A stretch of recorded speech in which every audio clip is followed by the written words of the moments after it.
Ladies and gentlemen, and fight fans around the world, this is All Access MMA. My next guest will fight this Saturday at the UFC Apex in a light heavyweight bout against Ed Herman. And of course, it is GM3 Gerald Meerschaert. Gerald, how are you, sir? I'm good. How are you doing? I'm good. It's nice to talk to you again. It's been quite a while. I believe it was right before you fought Eric Anders, so that's been quite some time now. And here we are. Fast forward a little time, and you got another great fight with Ed Herman here lined up. This fight really just was announced earlier this week, I believe. Tell me how it came to fruition. Yeah, last was it Tuesday or Wednesday or something like that? I got my manager had called me and asked me if I was interested, and I said I was good. Just had to double check with the team and make sure everyone's on the same page, and then we got it done. So you're down in Vegas. I'm assuming you've already had your COVID test. Are you quarantining right now? Yeah. This time's a little bit different too, because the previous two times, like I fought here once already, and then I was here last time Brendan fought. Yeah, so like I was saying, last time we were here, you didn't have to quarantine. I think even when we first got here, maybe that was quarantine, but you were free to kind of go wherever up until the last COVID test after weigh-ins. So after weigh-ins, then you would be, pretty much locked down to the hotel. This time, apparently, for a second, they told us at first that it was the whole time we're here, we're going to be on lockdown, except for getting shuttled to like the PI and, if they had a shuttle to a grocery store. But I guess today we get some free reign and we can do whatever. And then from tomorrow on, it sounds like we're on lockdown. And I think it was more like the commission just kind of cracking down on everything. So that's going to be kind of interesting. We still get to use the PI, which is nice. And, anything that they have scheduled, they'll make sure they get us there and back and all that good stuff. But yeah, it's a little bit different. Not that I really was planning on going anywhere anyway, but yeah. Are they giving you the option to have the COVID swab up your nose or down the throat, or are they just telling you, how you're going to do it? So we have a temperature check every morning, and then the swab, they're doing the throat swab. So you get a throat swab when you get here, and then I believe we have another one. They'll schedule a time for us, but like after weigh-ins, you come in and get another throat swab. And then, that's the final check. Yeah. Have you known anybody that, personally, that has tested positive for this, COVID? Anyone at the gym or any family members up at Roufusport?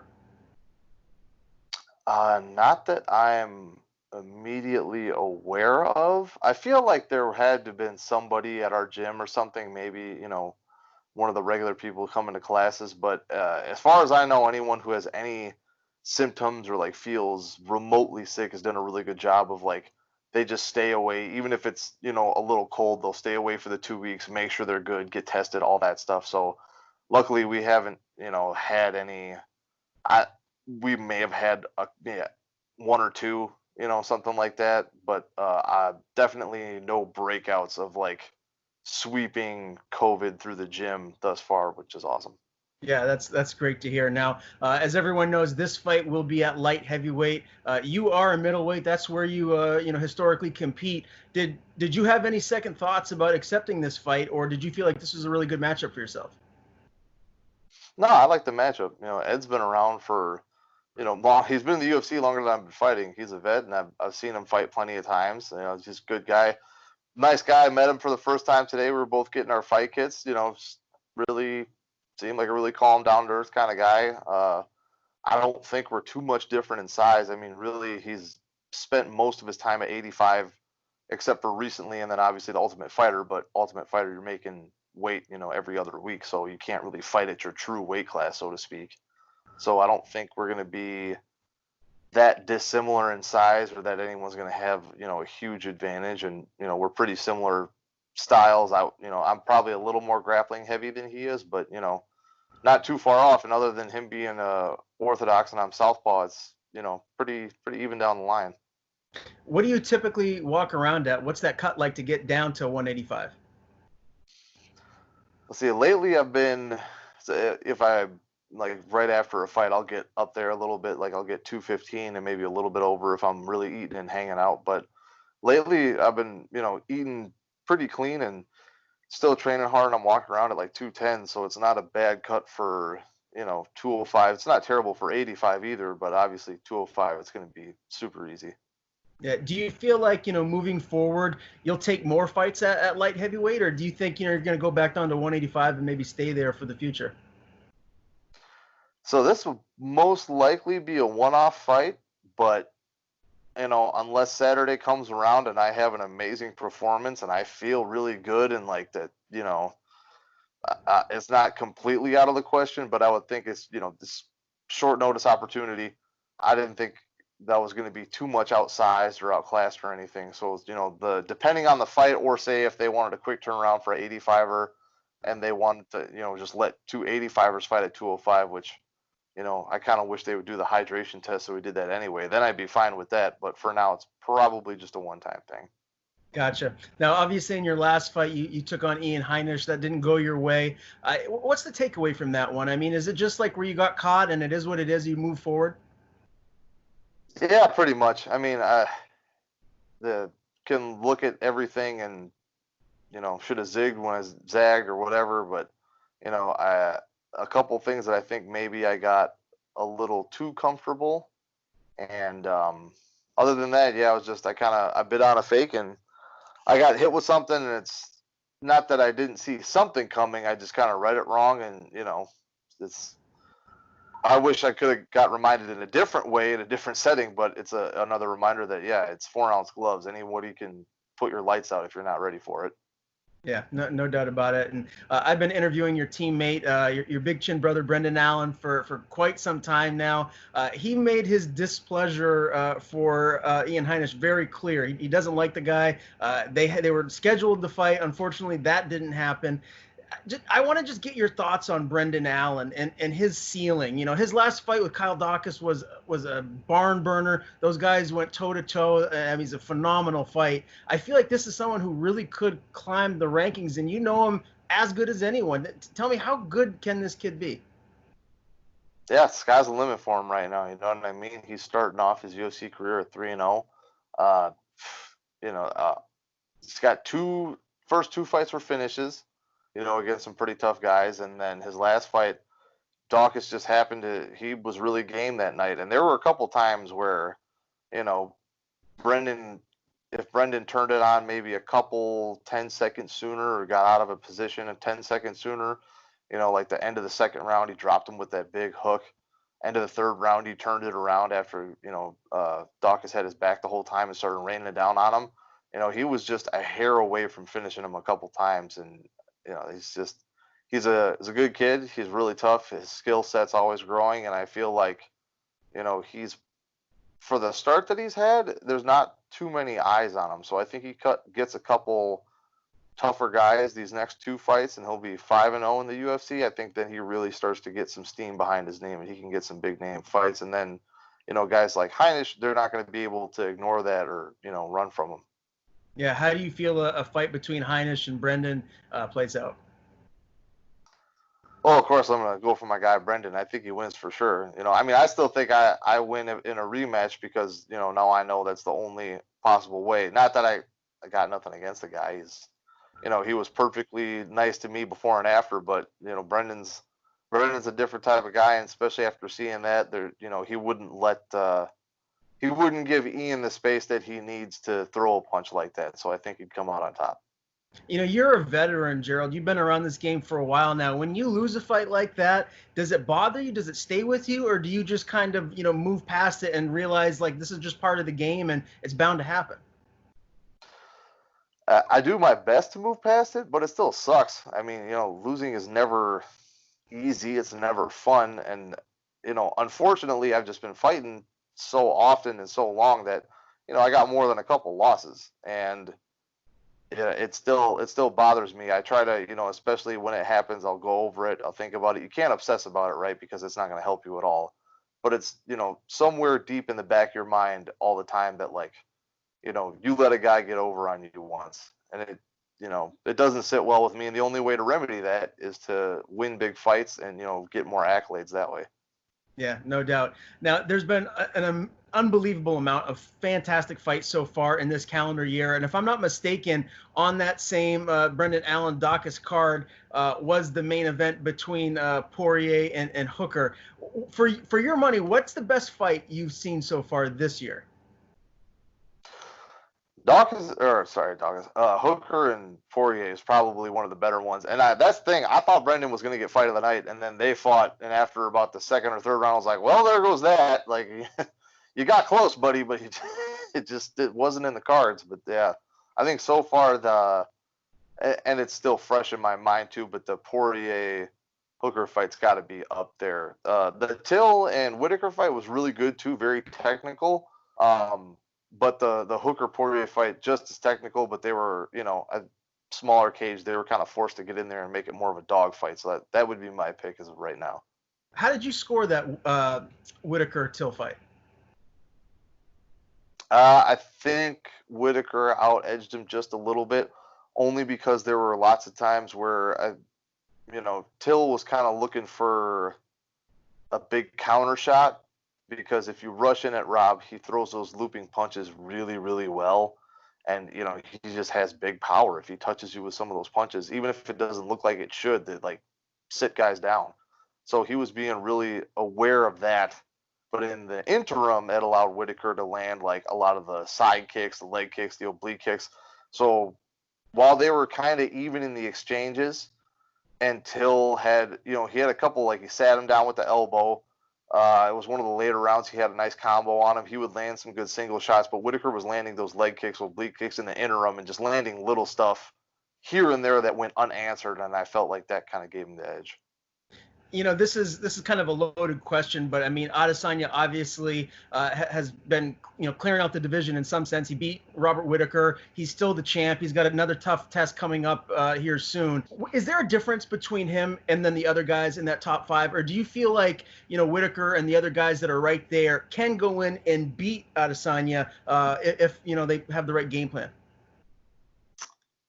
I think they can do it with the right game plan. I think there's a big difference as far as the striking, and not even seeing that any of those guys' technique is that much worse, or that Adesanya is leagues above them, but it's the technique along with the confidence, just the way he carries himself. He just got this air of invincibility about him, which works really well. But if you look at it in a realistic sense, he fought Gastelum. Gastelum's striking's good. It's nothing technically to write home about. And Gastelum's not even that tall, and he still found a way to find Adesanya's chin, in such a way that he got hit with some shots too, but he also, he lumped up Adesanya's face pretty good. So if those guys can figure out how to do that and mix up the wrestling a little bit, and that's the thing. You usually a striker like that, you want to take him down and submit him, right? Well, Adesanya's done very, very well, and I think because he is so long, he's gotten used to using his footwork in such a way that he never lets you get inside his range just with his footwork. So it's not like he's waiting for you to charge and then sidestepping. He's always kind of just a couple inches too far. So if they can figure out how to navigate that and really cut him off, which is a big ask, then they could, get a hold of him and beat him, but it's going to be hard to do. Yeah. I love this middleweight division. There's just so many killers, even outside of the top 15, like yourself, so many great guys that really can make a run and put on some fantastic fights here. There's been so many controversies, Gerald, with, judging. And if you had the ability to help them change whatever the issue is with judging, what do you think needs to be done to make it more clean and the right guy wins? Because right now there seems to just be a lot of controversies. Yeah, I think more judges help. I think, every state has its own commission and sanctioning body. So to get each one to change, it's probably not going to happen. If we adopt some kind of rule set that, makes it a little more clear as far as how we're awarding, say, takedowns and stuff like that. Because some fights, you see guys say oh, takedown wins the round. And I don't know that that's necessarily true. If the round's dead even, and a guy gets a takedown and the other guy pops right back up, I'm not sure that that should count for anything. Because, okay, that guy tried to change, like the guy got a takedown kind of, but if the guy pops right back up, he didn't let him secure anything. So like, why should, at that point to me, and I'm even a grappler that's 50-50. I think if you get a takedown, you either got to hold them down and like, so you clearly change like the momentum of the fight. Like if you decide, even if you don't do a ton of damage, maybe that counts for a little bit, right? But you got to hold them down for like a minute or more, say. Or you got to land some significant strikes. Like maybe they scramble up, but you take them down, you land a couple big shots, but since you're opening up, they get up. It's like, well, you still put them in a spot where you can hit them. So that should count for something too. But the whole takedown wins a round and there's like nothing that comes of it, that doesn't make sense to me. And I think that would help more judges. And I don't understand why we're not doing open scoring. I know Invicta did it. Someone was telling me. And the only complaint that I've heard verbalized before was, oh, it'll put the officials in danger because people get mad and throw stuff. Well, guess what? There's no crowd right now. So no one's going to be throwing anything. So if there's ever a time to do it, because at the very least, even if you don't agree with what the judges are seeing and what they're saying, you know for sure that end of the rounds 1 and 2, you'll be able to tell if you're behind or not. So at the end of the day, you can at least say, okay, doesn't matter if you agree with it or not, you at least know if you're in the hole and that you got to, you know, whether or not you got to really turn it up for this next round. Yeah, that makes a lot of sense, and I wholeheartedly agree with that. And another quick question I had for you, I feel like Herb Dean is one of the better referees in the game. Obviously, there was a mistake, I think it's safe to say, in that Trinaldo fight, and Dan Hardy didn't like it very much. What is your takeaway from that? Like, as a fighter, how did you feel watching that? Yeah, that was kind of a rough stoppage, and especially for Herb, I get, you know, so he's had a couple fights where he's called it early, right? And then people get in his ear for him calling it early, or any ref, you know, they feel like it's too early and then they get upset about it. Well, and then it's like, okay, you don't want me to call it early, I'm going to let him go then. And I'm sure if you asked the guy that was fighting and he watched that tape, he'd be like, I don't have a problem with it. I want to go out on my shield. Like, give me every chance you can, because, you know, how many times have we seen where, and like maybe they don't even complain about the stoppage, but they get dropped and they're kind of moving on their way up, but they keep taking punches and the ref stops it. You know, no one says anything, but the fighter's like, well, at least I got to go out on my shield, right? It's not the point of the ref. The ref, like, the description is intelligent defense. So I think even if it, you know, there's a fine line, right? Because you don't want to rob somebody of because this is the thing, most of us, we get paid with 2 checks. So you don't want to rob a guy of half of his money, basically, just because, you know, there is a part of it where it's protecting the fighter, but at the same hand, we agreed to a fist fight. So, you know, if we take a little damage, we take a little damage. That one I felt was kind of obvious, but maybe he saw something we didn't. You know, maybe they had a discussion in the locker room where he said, hey, sometimes I get dropped and I look like I'm out of it, but it's just the way I look. I'm actually fine. So that could have happened too. I felt like he could have stopped it earlier, but, you know, it's just one of those things where you rough enough fights, you're going to get stuff wrong. So, and I had a story for somebody. I don't know if I told you this or not, but when I fought Trevin Giles, Herb Dean was actually the ref. So, and that was an instance where it was a late stoppage, but, you know, in this case, Herb couldn't see Trevin's hands. So, like, I get the choke on him. I feel Trevin tap with one hand and then with both hands, and I go, he's tapping. And then Herb kind of moves around and didn't see it. And then I feel him go limp, and I say, he's out. Herb looks me straight in the face, and he goes, no, he's not. And I was like, all right. So, like, the stoppage, he didn't pull me off. I literally just let him go and then got his legs up. So that was, like, kind of interesting. But there again, like, you know, that comes on the fighter a little bit. And even we saw it in that fight where the guy dropped him, he saw it was out. He's like, dude, come on. He's out of it. Mm-hmm. You know. And then he had to hit him a couple more times. So, I guess in that sense, at least the guy was a good sport about it. So if nothing else, you know, I don't think it was terrible because, like, yeah, he pointed, it was like, hey, what the heck? But again, if it's you fighting, you get dropped like that, you don't want him to stop it. So, you know, can't complain too much. Now, I follow you on Twitter. You're a great follow. The Real GM3. You posted something the other day that I thought was kind of funny, and I wanted to ask you. It was a video, a younger you saying, ladies, you know who to call. What was that about? Man, so the guy, Never met him. I don't know his real name, but his handle's like Honky Humongous or something like that, or Mr. Honky. His like whole MO is he digs up all these old fights from guys that are fighting in bigger shows, and like that's from back. I did this tournament called Combat USA. I think that's what it's for. That one I don't even remember doing that interview. Like I honest, hand to God, do not remember where that was being filmed, why I was there. It was definitely me, and there's definitely some stuff I would say, but that was like, man, that's like 10 years ago already. So yeah, that I couldn't even tell you what I was thinking, but it was hilarious. Yeah, it definitely was very funny. I just wanted to ask you about that. I thought it was a hoot. Let's dive right into this fight and talk about this matchup with Ed. First, obviously, I know you got Brendan there with you. Who else will be in your corner come fight night? It's the same group of guys that have been out here for, almost every time at the Apex. It's going to be me, Brendan Allen, Duke Rufus, and Daniel Wanderlei. Yeah, and again, we talked about this being at light heavyweight. When you look at this matchup stylistically, I got to tell you, I feel like this really could be fight of the night. I'm really excited for this fight between you and Ed. How do you feel, or where do you feel you're going to hold the biggest advantages here against him? Probably speed.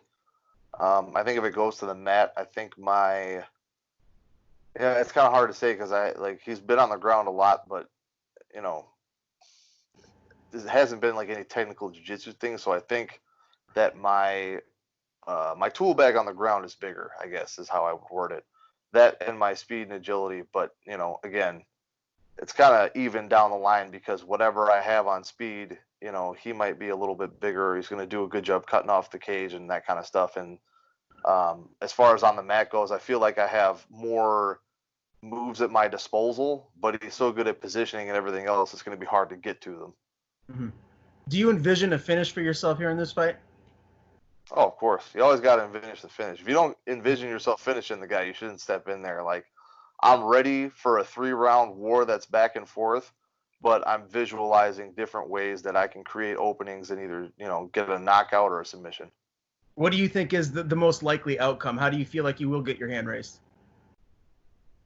I think 3rd round submission. All right. Well, again, I really feel like this could be fight of the night. I can't wait for it. Both you and Ed are must-see TV. You guys always bring it when you step inside of the octagon. When would you like to fight next? After this one, if everything's healthy, you don't suffer any injuries, what's a good time frame, do you think? I know they're having, probably October, November, something like that. Okay, well, I know that will keep the fans happy and keep you active. So, again, Gerald, I really appreciate the time as always. And before I let you go, if you want to plug your social media or thank anybody, the floor is yours. Yeah, I appreciate all my teammates. If you want to follow me on social media, I don't know, put it in Google or something. I'm sure it'll pop up, and that's it.